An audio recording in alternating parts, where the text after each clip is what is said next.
Begitu juga hal-hal yang diharamkan oleh Allah Subhanahu wa taala yang lainnya. Semakin seseorang memperturuti hawa nafsunya, tidak dia kendalikan bebas sebebas-bebasnya, maka hidupnya akan semakin sengsara.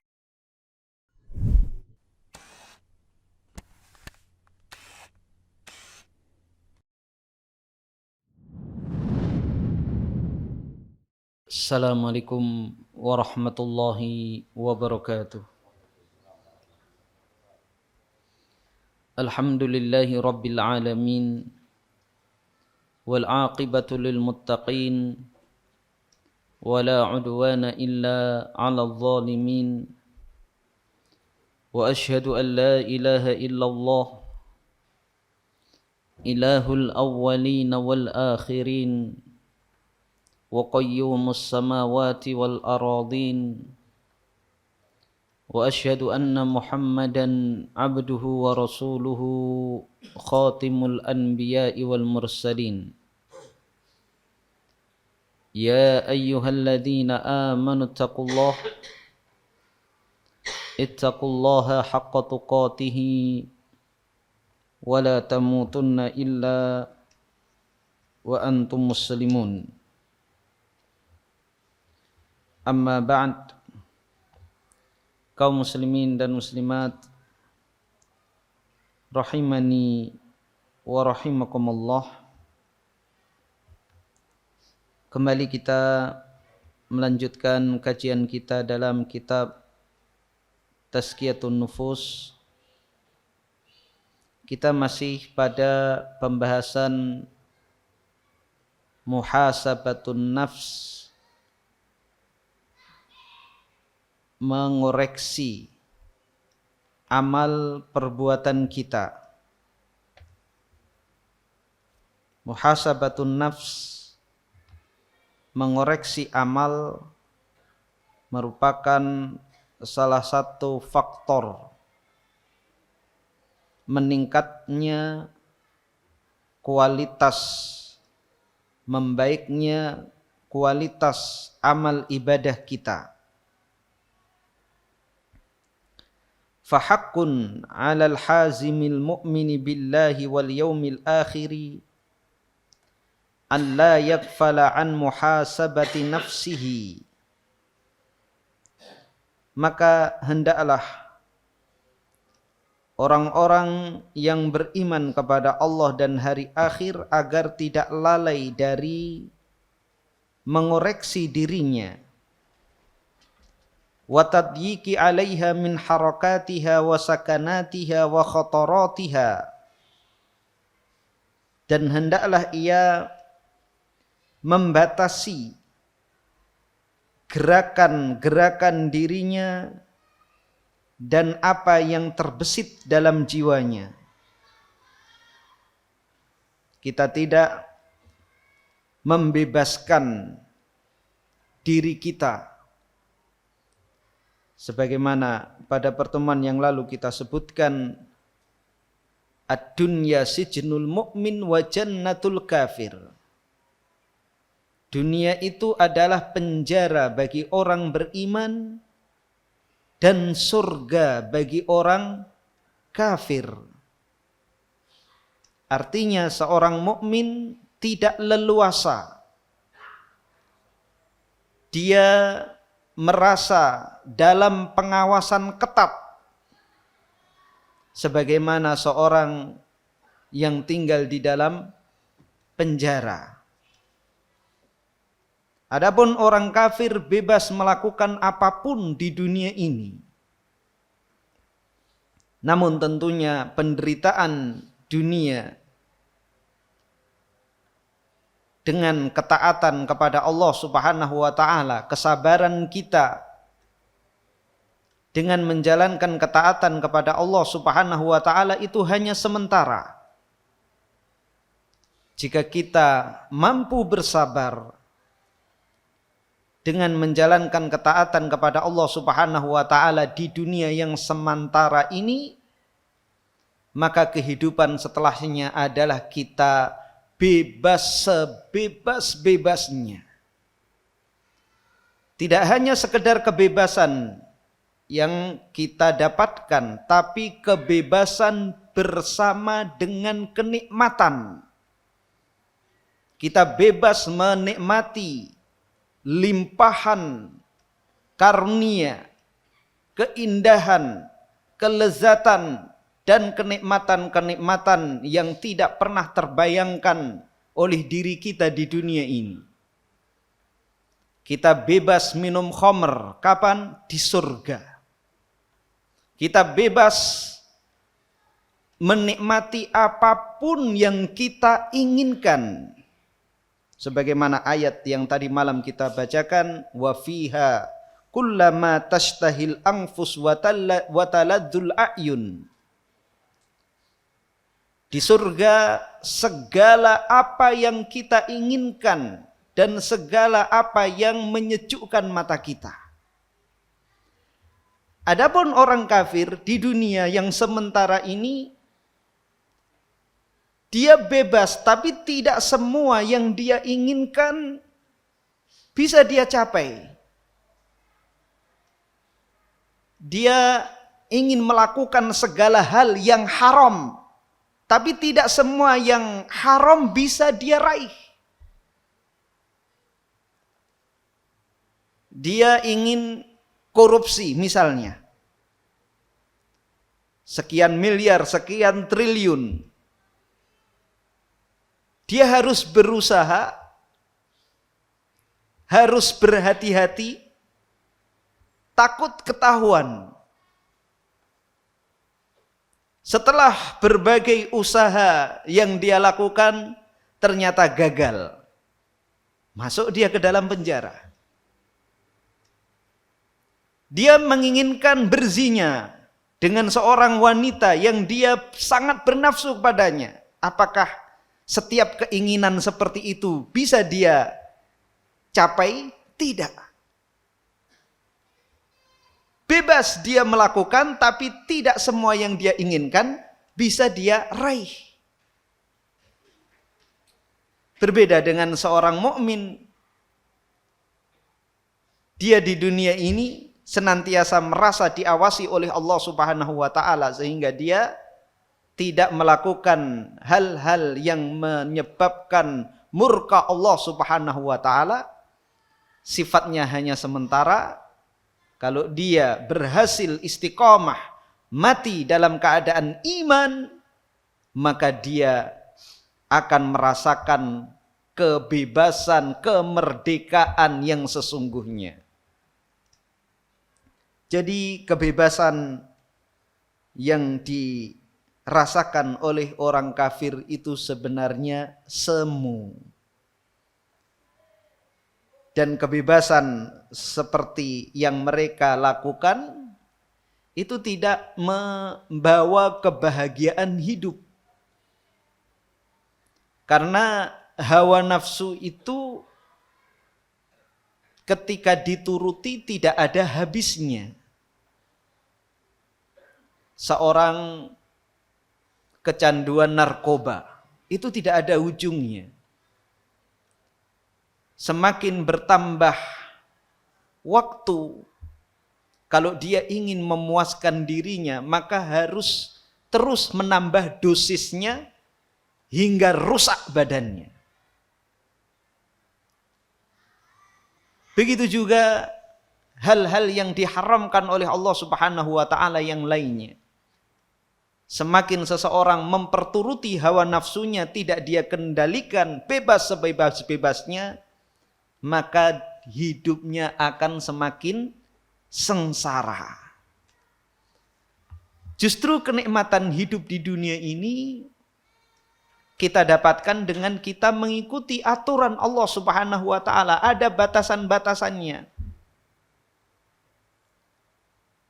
Kapan hubungan intim itu menjadi nikmat? Ketika kita menjaga diri kita dari yang haram. Malam pertama itu akan sangat indah bagi orang yang menjaga dirinya dari yang haram.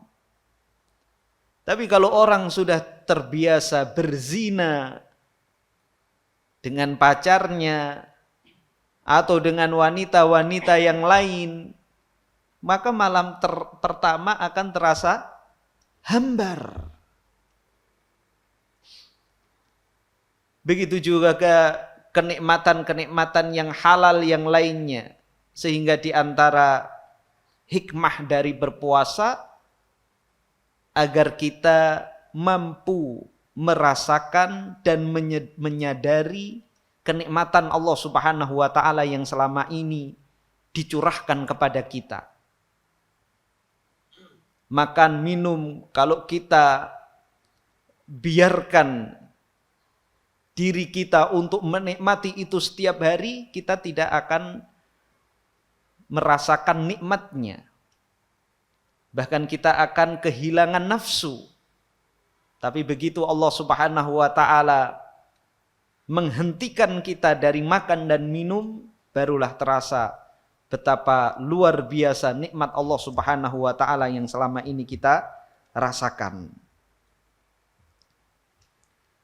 Maka hendaknya masing-masing kita mempersempit gerak kita, artinya tidak leluasa, dan juga mempersempit apa-apa yang terbesit dalam jiwa kita. Fakullu nafsin min anfasil umri jauharatun nafisatun yumkinu an yushtara biha kanzan minal kunuzi la yatanaha na'imuhu abadal abad. Maka setiap nafas dari nafas-nafas umur, ia merupakan permata yang berharga yang bisa dibeli dengannya perbendaraan dari perbendaraan-perbendaraan yang kenikmatannya kekal abadi. Jadi setiap nafas kita setiap hari itu adalah permata yang sangat berharga. Karena umur itu adalah modal yang diberikan oleh Allah Subhanahu wa taala kepada kita. Apakah kita akan memanfaatkan dengan sebaik-baiknya setiap hembusan nafas yang terjadi pada diri kita, atau kita sia-siakan? Karena setiap hembusan nafas itu bisa kita menukar dengan kenikmatan yang kekal dan abadi, yaitu kenikmatan surga. Ketika hembusan nafas kita barengi dengan satu kali tasbih saja, subhanallah, maka dengan itu kita akan mendapatkan kenikmatan pahala yang jauh lebih baik dari dunia dan seisinya. Sebaliknya, jika kita sia-siakan nafas kita ini hanya untuk bermalas-malasan, menghabiskan waktu dengan hal-hal yang sia-sia, maka merugilah kita. Diberi usia oleh Allah Subhanahu wa taala 60 tahun, 70 tahun, 80 tahun. Ternyata separuh dari nafas selama 70 tahun tersebut hanya digunakan untuk tidur. Rugi modal. Bukan berarti kita tidak boleh menyenangkan hati kita, refreshing atau istirahat, tidak. Tapi seorang muslim, seorang mukmin, istirahatnya dia adalah merupakan planning agar dia kembali semangat untuk beribadah, bukan tenggelam dalam perkara-perkara yang mubah, mengikuti tren, sibuk memfasilitasi hiburan diri berlebih-lebihan. Apa yang sedang tren, apa saja fasilitasnya, dia ikuti yang mana sebagian besar hari-harinya dihabiskan untuk itu.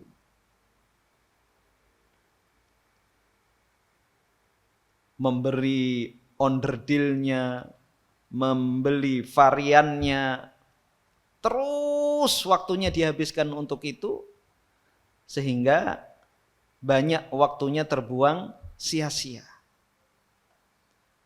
Seorang mukmin istirahat, refreshing, rekreasi, bertamasa sekadarnya saja. Yang itu juga dilakukan oleh Nabi SAW. Bercanda dengan keluarga, lomba lari dengan istrinya, balapan lari dengan Aisyah radhiyallahu anha, mencandai cucu-cucu beliau sekadarnya, tidak dihabiskan waktu untuk itu. Apalagi menghabiskan uang yang jumlah tidak sedikit, ya, puluhan juta, ratusan juta hanya untuk memenuhi hobi kita, maka itu tidak layak. Itu perkara yang mubah, apalagi perkara yang haram, maka kita harus lebih jauh lagi dari perkara-perkara yang haram.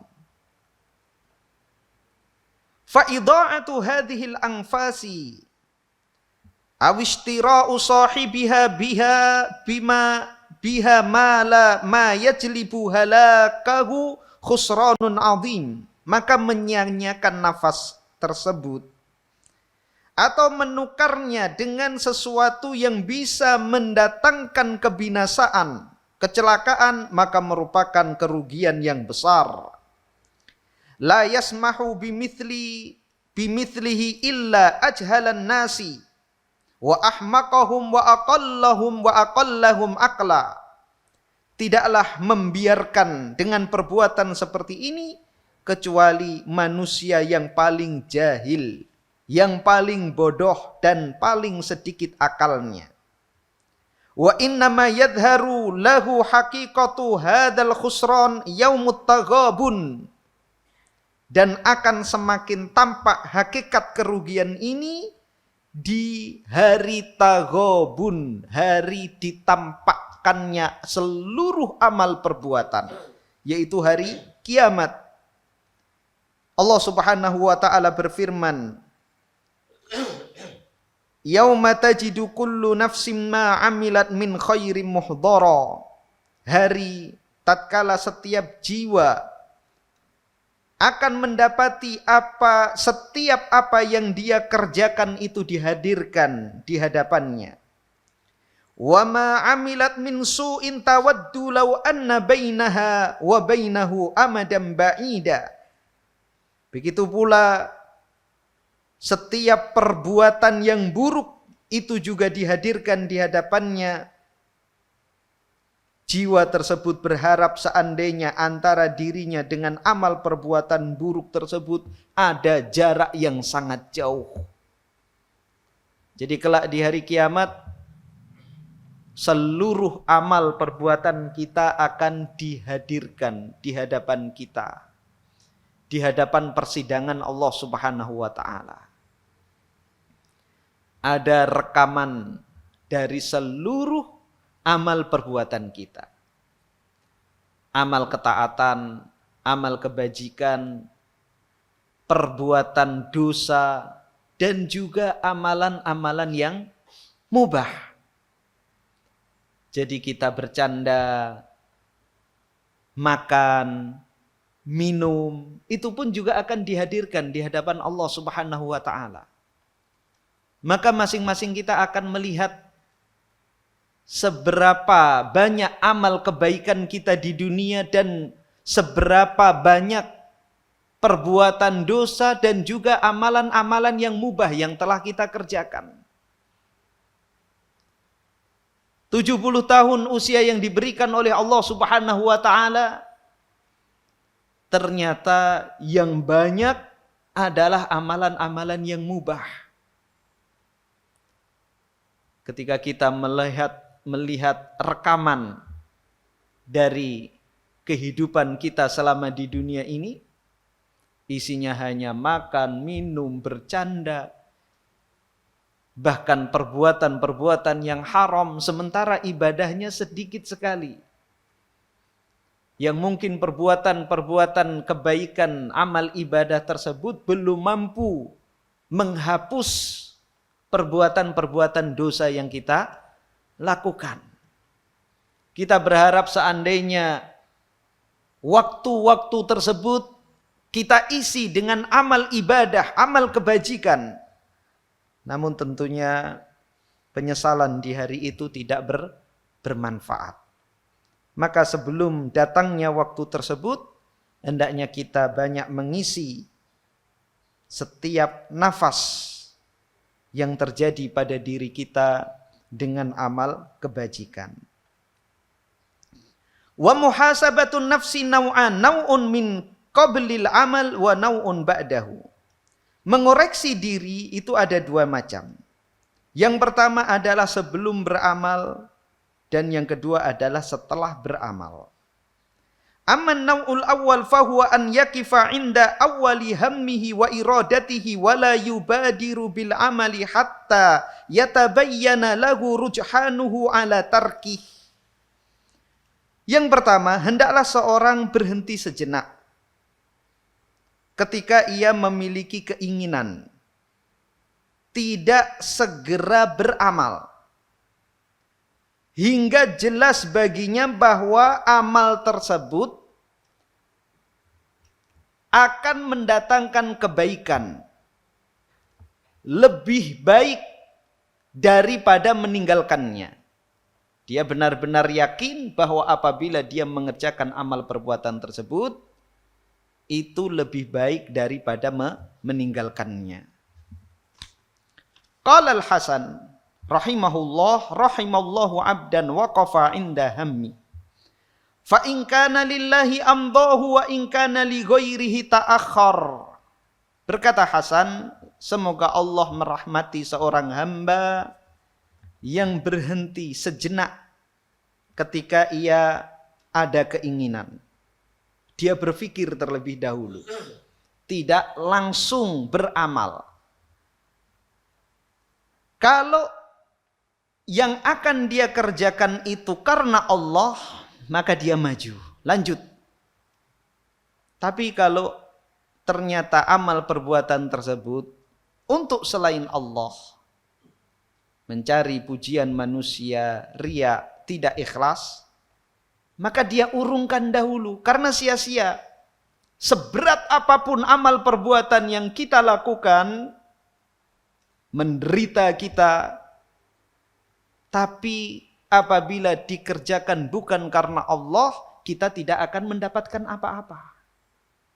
Maka hendaknya kita berpikir terlebih dahulu setiap kali sebelum beramal. Amal apapun. Kita lihat apakah itu amal soleh atau amal keburukan. Tentunya kalau amal soleh, kalau amal keburukan kita tidak mengerjakan. Kalau amal soleh, kita melakukannya ikhlas atau tidak. Kalau ikhlas kita lanjut, kalau tidak, maka buat apa kita mengerjakannya? Hanya lelah dan capek. Karena banyak orang yang menderita dalam beramal dan tidak mendapatkan apapun dari apa yang dia korbankan, apa yang dia kerjakan. Di dalam hadis yang sahih yang diriwayatkan oleh Abu Hurairah radhiyallahu an, 3 golongan yang pertama kali akan dihisab oleh Allah Subhanahu wa taala.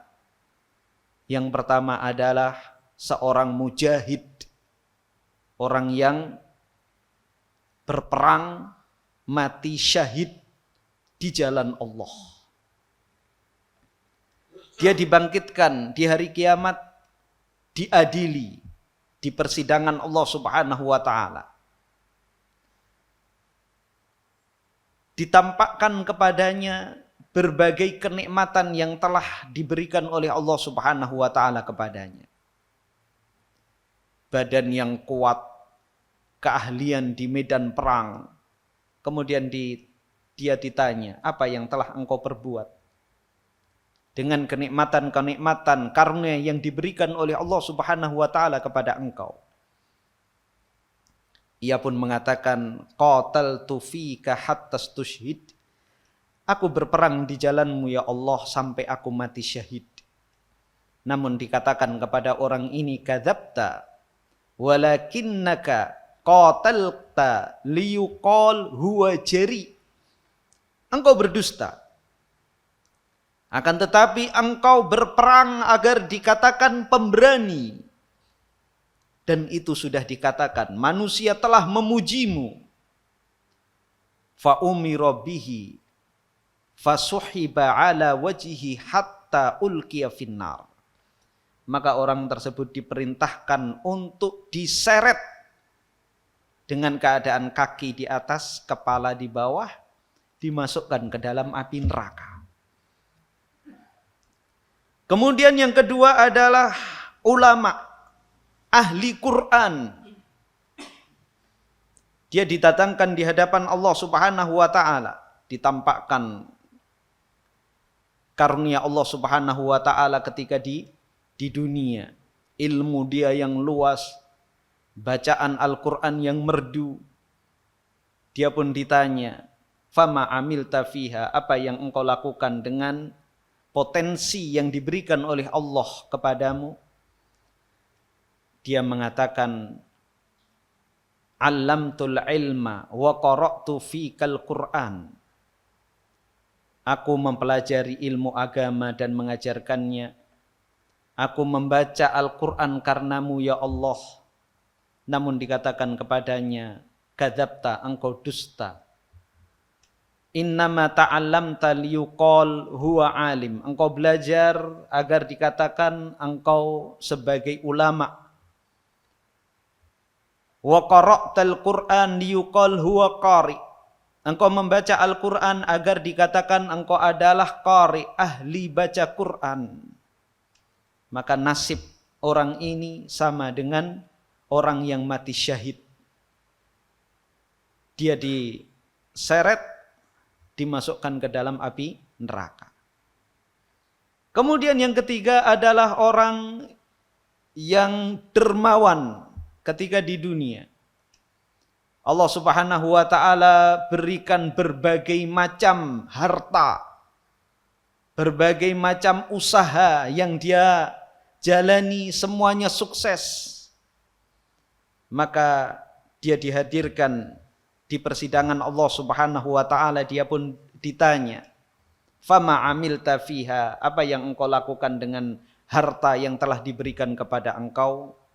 Ia pun mengatakan, tidaklah ma taraktu min sabilin tuhibbu an yunfaqa fiha illa anfaqtu fiha lak. Aku tidak tinggalkan satu jalan pun di dunia yang engkau cinta untuk didermakan, diinfakkan jalan tersebut, kecuali aku infakkan hartaku di jalan tersebut karena engkau. Semua proyek kebaikan pasti ada subangsih, donasi dari dia. Pembangunan masjid dia ada, pembangunan pesantren ada. Santunan untuk para janda, fakir miskin, yatim piatu, semuanya ada. Jadi semua jalan di dunia ini yang memerlukan infak sedekah, semua harta dia ada di situ. Namun dikatakan kepadanya, kadzabta walakinnaka fa'alta liyuqal huwa jawad. Engkau dusta. Engkau tidak melakukannya karena aku. Akan tetapi engkau melakukannya agar engkau dikatakan jawad, engkau dermawan. Faqad qila, dan itu sudah dikatakan. Manusia telah memujimu. Manusia telah mengatakan bahwa engkau adalah orang yang dermawan. Maka dia diperintahkan oleh Allah untuk diseret, dimasukkan ke dalam neraka. Maka penting bagi kita mengoreksi amal ibadah kita sebelum kita mengerjakan. Sebelum kita mampu mengikhlaskannya, maka kita tahan dahulu, kita perbaiki hati kita agar benar-benar ikhlas dalam menjalankan amal perbuatan tersebut. Wa syaraha ba'duhum hadza faqal. Sebagian salaf menjelaskan, lebih memperinci tentang muhasabah, mengoreksi amal sebelum beramal. Idza taharrakatin nafsu li'amalin minal a'mal wa hamma bihil abdu waqafa awwalan wa nadhar. Setiap kali jiwa tergugah untuk beramal dari amalan-amalan, maka ia berhenti sejenak dan merenungkan. Hal dzalikal amalu makdurun alaihi au ghairu makdur wala mustata'. Apakah amalan tersebut mampu dia kerjakan atau tidak mampu? Fa illam yakun makduran lam yakdum alaih. Kalau amalan tersebut tidak dia mampui, maka dia tidak melakukannya. Karena banyak sekali amal perbuatan itu yang tidak kita mampu, artinya kita tidak layak melakukannya. Orang tidak ahli baca Al-Quran berani memajukan dirinya mengimami para hafid Al-Quran. Dan itu pernah terjadi, saya menyaksikannya sendiri. Ada sebuah pesantren tahfidz atau rumah tahfidz di sebuah komplek. Karena dia hanya sebuah rumah, tidak ada sarana ibadah. Kalau sholat, mereka di musola dekat rumah tahfidz tersebut. Ada salah seorang tokoh di situ, ya, orangnya baik, tapi dia tidak mengukur kemampuan diri. Jadi agar diakui eksistensinya sebagai tokoh di situ, dia setiap kali sholat maju, ya. Karena di situ jamaahnya anak-anak kecil usia SMP, SMA, ya, yang maju orang tua ya dibiarkan. Tapi subhanallah bacaannya kita yang berdiri di belakang itu malu sendiri. Yang malu justru kita. Tapi dengan pedenya, ya, makhrajnya semuanya keliru, ya, panjang pendeknya. Dan itu dilakukan berulang-ulang. Bahkan dia memposisikan diri sebagai imam rawatib. Ya, meskipun di belakangnya itu usianya jauh lebih muda, tapi mereka semuanya fasih, bahkan banyak yang sudah khatam 30 juz. Jadi kondisi-kondisi seperti ini hendaknya kita mengukur diri. Nabi SAW bersabda, janganlah seseorang mempermalukan dirinya. Nabi ditanya, bagaimana seorang mempermalukan diri sendiri? Yaitu mengerjakan sesuatu yang tidak dia mampu. Amal apapun kalau kita melakukan di luar kapasitas kita, itu sejatinya kita sedang mempermalukan diri sendiri. Orang badannya kurus nantang tinju Mike Tyson. Dia ikut lomba angkat besi kelas berat. Ya, mempermalukan diri sendiri. Baik. Jadi kita berhenti sejenak, kita lihat kita mampu enggak? Kita ada kemampuan tidak dengan perbuatan tersebut? Kalau tidak, maka tidak kita lakukan. Kalau mampu, jangan buru-buru dulu. Wa in kana makduran alaihi waqafa waqfatan ukhra wa nadhar hal fi'luhu khairun lahu min tarkihi am tarkuhu khairun lahu min fi'lihi. Kalau mampu, kita merenung terlebih dahulu. Apakah mengerjakannya itu lebih baik bagi kita atau sebaliknya meninggalkannya itu lebih baik bagi kita?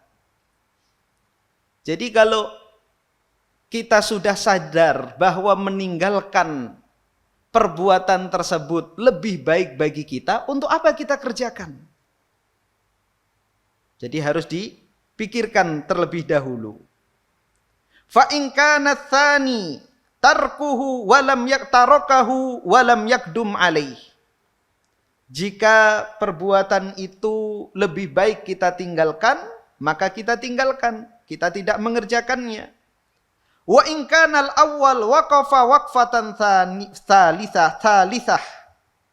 Akan tetapi jika kita sudah yakin bahwa perbuatan tersebut lebih baik untuk kita kerjakan, maka kita berpikir sejenak yang ketiga. Halil ba'ithu alaihi iradatu wajhillahi azza wa jalla wa thawabuhu am iradatul jahi wa thana'i wal mali minal makhluk.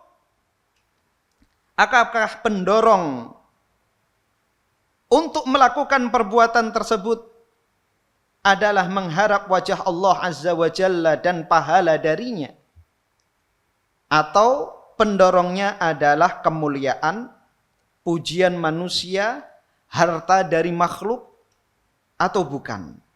Jadi mana yang mendorong kita untuk melakukan perbuatan tersebut? Ikhlas untuk Allah atau mencari kesenangan dunia, mencari pujian manusia, mencari imbalan dari manusia? Fa in kana tsani lam yakdum.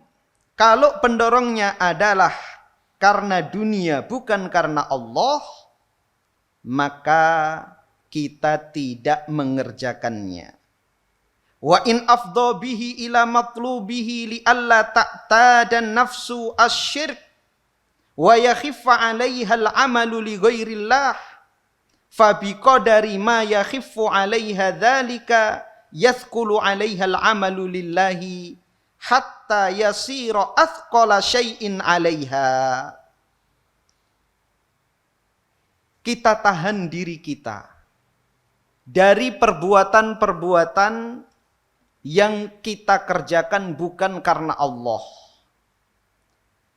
Karena semakin kita terbiasa ringan melakukan amal perbuatan bukan karena Allah, maka akan semakin berat kita melakukan amalan karena Allah. Jadi jangan kita bebaskan, kita biasakan diri kita beramal untuk selain Allah. Karena semakin terbiasa dan ringan bagi kita mengerjakan amalan-amalan untuk selain Allah, maka akan berat kita beramal untuk Allah Subhanahu wa ta'ala. Wa in kana al-awwal waqafa waqfatan ukhra wa nadhara hal huwa mu'anun alaihi wa lahu a'wanun yusa'idunahu wa yansurunahu idza kana al-'amalu muhtajun ila dzalika am la. Kalau sudah ketiga ini terpenuhi, ya, dia yakin mampu, dia yakin amalan tersebut lebih baik untuk dia kerjakan, dia tahu bahwa dia bisa ikhlas dengan amal perbuatan tersebut. Yang keempat, yang terakhir, dia melihat apakah ada orang-orang yang membantu dia dalam mengerjakan amal perbuatan tersebut atau tidak. Kalau perbuatan itu memerlukan bantuan, artinya tidak bisa dikerjakan sendiri. Amal jama'i, amal perbuatan yang perlu gotong royong. Terkadang seseorang punya ambisi, ya. Ini di kota ini kalau ada masjid di jalan utama, pasti perkembangan dakwah akan semakin pesat. Dia punya ambisi yang luar biasa. Ya, di Jalan Ahmad Yani, masjid besar nilai 25 miliar. Itu pasti luar biasa. Tapi dia tidak mengukur diri. Maka hendaknya dia melihat ada yang mendukung atau tidak. orang-orang di sekitarnya. Kalau tidak, dia akan stres sendiri. Dan itulah amal-amal jama'i, ya, amalan-amalan yang membutuhkan dukungan orang-orang di sekitar, maka jangan dilakukan sebelum kita mendapatkan dukungan. Ketika kita ingin mendirikan yayasan, lembaga pendidikan, lembaga sosial, itu tidak bisa kita kerjakan sendiri. Ketika belum ada kesadaran pada masyarakat kita, maka kita sadarkan mereka terlebih dahulu dan jangan mulai sebelum mereka sadar. Kita punya proyek apa sekarang? Ingin mendirikan pesantren tahfidz misalnya. Maka hendaknya disiapkan semuanya. Semuanya benar-benar siap. Ada dananya, ada pelaksana hariannya, benar-benar berkorban untuk pesantren tersebut. Tentunya yang paling utama adalah SDM-nya, pengajarnya, kemudian fasilitasnya, semua siap, maka baru kita jalan. Maka akan mendapatkan hasil sesuai dengan yang kita inginkan. Tapi kalau tidak dipikirkan terlebih dahulu, modal idealisme saja, aku inginnya begini, langsung jalan, keteteran, akhirnya marah-marah sendiri. Stres sendiri. Nggak dapat pahala, malah dapat dosa. Setiap hari ngibai si fulan, ngibai si fulan. Siapa si fulan itu? Teman seperjuangan dia, karena dia tidak puas. Dia bandingkan dengan pengorbanan dirinya. Aku sudah begini, sudah begitu. Dia tidak seberapa pengorbanannya, malah bikin kesalahan. Akhirnya menambah dosa, tidak menambah pahala. Padahal itu adalah proyek akhirat yang luar biasa. Tapi karena tidak dikoreksi terlebih dahulu sebelum mengerjakannya, bukan mendatangkan pahala, justru mendatangkan dosa. Fa in lam yakun lahu a'wanun amsaka anhu kama amsakan Nabi sallallahu alaihi wasallam anil jihad bi Makkah hatta sara lahu syaukatun wa ansar. Kalau dia tidak memiliki penolong, pembantu, orang-orang yang membantunya, maka dia tahan dirinya sebagaimana Nabi sallallahu alaihi wasallam menahan diri dari berjihad memerangi orang-orang kafir Quraisy di Mekah hingga Nabi Shallallahu Alaihi Wasallam memiliki kekuatan dan penolong. Wa in wajadahu mu'anan alaihi falyakdum alaihi fa innahu mansurun biidznillah.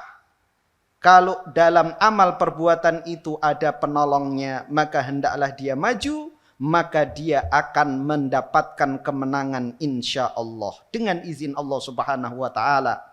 Wala yafutun najahu illa min fauti khoslatin min hadhil khisal wa illa fama ijtima'iha la yafutuhun najah fahadhihi arba'atu maqamatin yahtajul abdu ila muhasabati nafsihi 'alaiha qabla al-amal. Maka kapan luput salah satu dari 4 hal ini, maka seseorang akan gagal dalam beramal. Jadi pastikan sebelum beramal, yang pertama kita mampu atau tidak, yang kedua amal tersebut benar-benar bermanfaat, artinya kita lakukan itu lebih baik daripada kita tinggalkan. Kemudian yang ketiga ikhlas dalam mengerjakannya. Kemudian yang keempat apabila amal tersebut memerlukan orang-orang yang membantu kita, kita pastikan benar-benar ada orang yang tulus membantu kita. Salah satu dari 4 hal ini hilang, maka kita tidak akan pernah berhasil. Dengan terkumpulnya 4 hal ini, kita akan berhasil mendapatkan kesuksesan, kemenangan di dunia maupun di akhirat. Wallahu ta'ala a'lam bishawab. Demikian yang bisa kita kaji pada kesempatan pagi hari ini. Mudah-mudahan bermanfaat. Kita tutup dengan doa kafaratul majelis. Subhanakallahumma hamdika asyhadu an la ilaha illa anta astaghfiruka wa atubu ilaik. Assalamualaikum warahmatullahi wabarakatuh. Terima kasih. Jazakumullah khairan wa barakallahu fikum. Video ini dibuat atas partisipasi dari donasi Anda. Semoga menjadi amal jariah bagi Anda semuanya.